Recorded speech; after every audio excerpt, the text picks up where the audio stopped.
teman-teman, gimana keadaan kalian? Aku berharap semua baik-baik aja ya. Jadi ini adalah hari kelima kita karantina di rumah masing-masing. Karantina karena kasus corona ya, sehingga kita harus bisa stay at home di rumah aja untuk menjaga penularannya. Jadi di video kali ini aku ingin share tentang pelajaran apa yang bisa aku ambil dari kasus corona ini, tentunya untuk diriku sendiri ya. Ini yang pertama tuh tentang waktu. Nah, di sini nih dari kasus corona, aku tuh belajar tentang bagaimana aku harus bisa memanfaatkan waktu aku sendiri secara aku pribadi. Karena kalau aku pribadi sendiri tuh masih suka namanya membuang waktu, sehingga waktu itu aku tuh kayak sehari ini aku ada kerjaan deadline, tapi aku tuh memikirkan bahwa besok tuh masih hari ada gitu loh, hari ada dari kosong, sehingga aku nunda terus.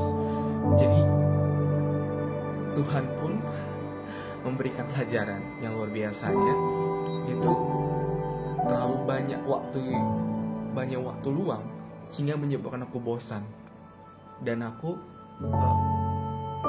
yang waktu aku tadinya bisa di satu hari itu atau waktu itu aku bisa menjadikan tempat aku happy, tertunda juga gitu. Itu kayak wow, ternyata Tuhan tuh mau ngasihkan aku seperti gitu loh, harus memanfaatkan waktu dengan baik, even pun masih ada waktu luang gitu.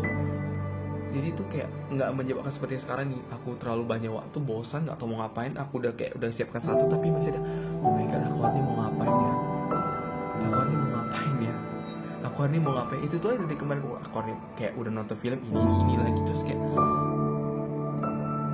bosan gitu, sangat bosan di rumah.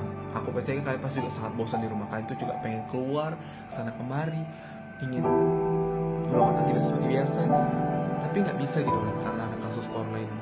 Jadi itu sih menurutku. Jadi kayak tentang memanfaatkan waktu itu. Terus yang kedua secara pendidikan. Nah, aku tuh juga belajar dari ini tuh, dimana aku tuh secara pribadi juga kalau di kelas ya itu tadi ya, main HP, ada juga ya kan, main HP, tertidur, terus juga nggak memperhatikan dosen karena dosennya itu cuma just reading slide, sehingga Tuhan pun juga memberikan suasana yang berbeda dari suasana online atau daring. Jadi sistem kuliah online, jadi kan walaupun sistem online itu terjadi, tapi pasti beda gitu dong feel-nya. Kamu secara kita face to face, secara langsung, daripada kamu secara online dari media gitu, laptop atau segala macam. Jadi proses penyerapan pelajaran nggak maksimal kan. Sedangkan kita aja kalau misalnya face to face belum tentu maksimal, apalagi secara online. Itu luar biasa kali kan. Itu sih kayak Tuhan tuh memberikan pengajaran itu juga. Aku tuh harus ikuti pelajaran, even pelajaran pun yang sangat bosan, harus bisa mengikuti pelajaran dengan baik. Jujur, mengikuti pelajaran dengan baik itu sangat susah, karena ya itu pasti kayak ada mikir gak sih kalau reading slide terus juga yang lain-lain tuh bisa membuat gak fokus gitu untuk mengikuti pelajaran gitu. Jadi kayak itu jadi juga menjadi pembelajaran juga besar bagi, jadi pukulan juga besar sebagai aku. Terus juga untuk secara religiusitas, untuk secara rohani ya, itu juga aku juga secara pribadi pastinya, dan bahkan termasuk saya juga, kalau mengikuti ibadah tuh kadang-kadang bisa nggak fokus gitu, nggak into dalam kegiatan ibadah itu, memikirkan hal-hal yang lain. Bisa nih kayak dengarkan khotbah dari pastor, bisa aku tiba-tiba main HP, atau aku tertidur, atau aku memikirkan hal yang lain sehingga aku tidak fokus dengan khotbahnya, sehingga aku pun yang harus tadi ingin mendapatkan namanya firman, jadinya lain gitu yang aku dapatkan. Jadi Tuhan pun memberikan namanya. Jadi Tuhan pun memberikan suasana lain itu online juga. Dan yang nantinya dan mengakibatkannya aku nggak bisa menyambut tubuh Kristus secara sakramental. Dan juga nggak bisa berikan puji-pujian kayak lagu-lagu tuh secara langsung di rumah Tuhan gitu. Pasti beda feelnya. Terus itu kayak rasanya beda banget ya rasanya bisa online terus nggak melakukan puji-pujian di situ. Wow. Terus yang keempat tentang keegoisan. Nah, kenapa nih aku bikin value-nya keegoisan?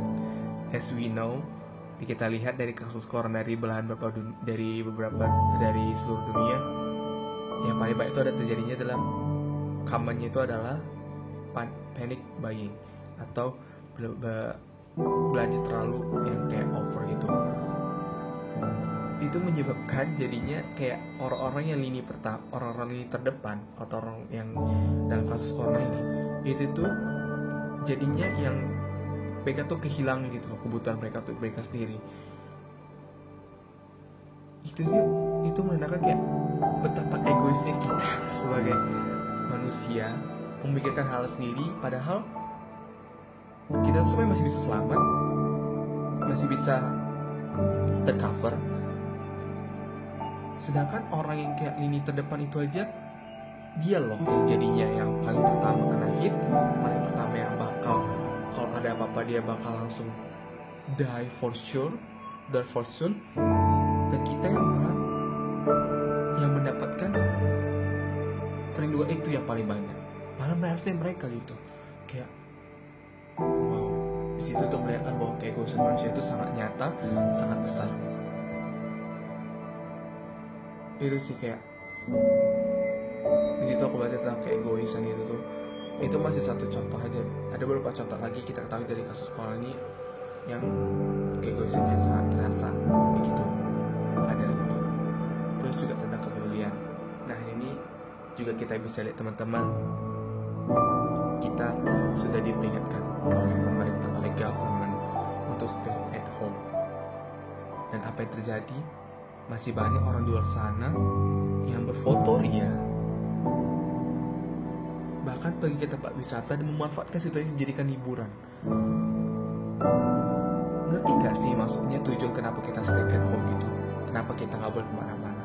Itu supaya karena kita gak bisa mencegah penyebaran corona itu gak makin meluas. Karena udah ada terbukti nih di yang udah terkena menjadi suspek ya, dia bahkan nggak merasakan gejala tersebut tapi dia positif. Wow, berkali kan? Itu lagi sebenarnya carrier.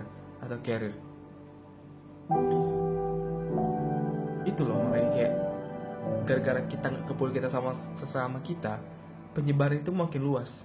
Dan dokter-dokter pun semakin memberikan ketenangan itu over limit, sehingga juga mereka ancaman bagi kehidupan nyawa mereka pun terancam.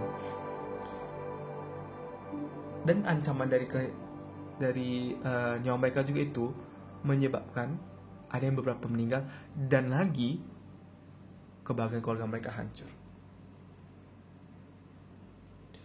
Itu karena kepedulian kita guys. Karena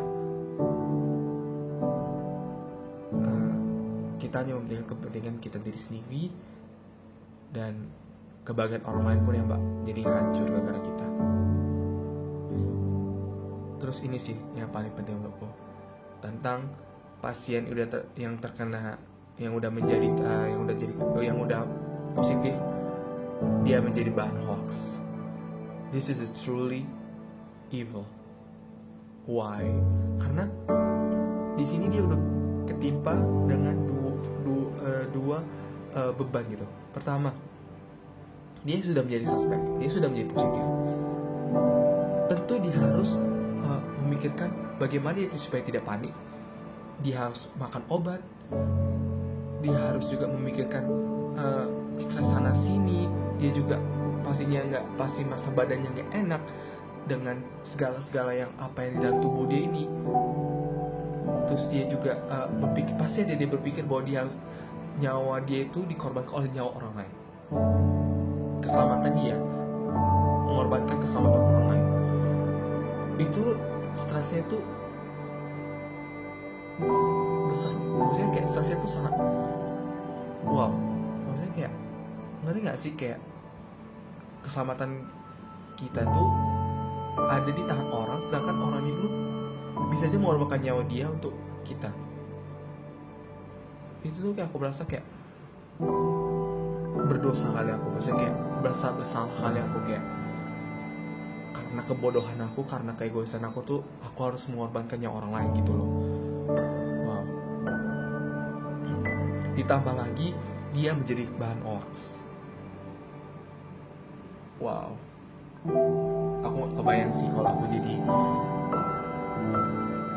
if I were that position, I'm gonna die for sure. Aku nggak bisa kebayang itu kalau aku menjadi mereka.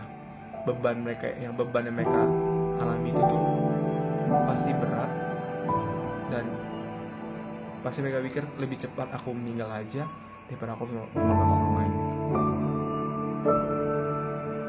Itu sih teman-teman pelajaran yang bisa aku ambil dari kasus corona ini. Ini bisa jadi teguran terbesar bagi aku dari Tuhan, bahwa aku tuh sebagai menjadi anak Tuhan itu harus memperbaiki hidupku tuh setiap harinya menjadi lebih baik lagi, bukan malahan menjadi lebih buruk. Itu sih yang bisa aku share teman-teman.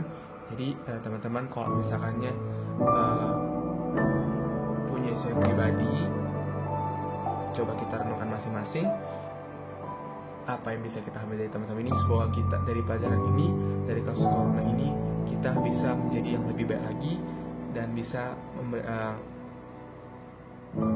kita bisa pokoknya menjadi pribadi yang lebih baik lagi, pokoknya menjadi anak-anak Tuhan yang seharusnya. Oke? Jadi aku juga berharap juga teman-teman di sana stay safe semua. Jangan lupa berdoa, karena berdoa itu juga penting, dan juga tetap mementingkan kepentingan bersama. Oke? Jadi selamat menjalani karantina karena kita yakin semoga karantina ini lebih cepat siapnya daripada perkiraan, dan kita juga bisa melakukan aktivitas seperti biasanya. Amin Tuhan Yesus. Baik.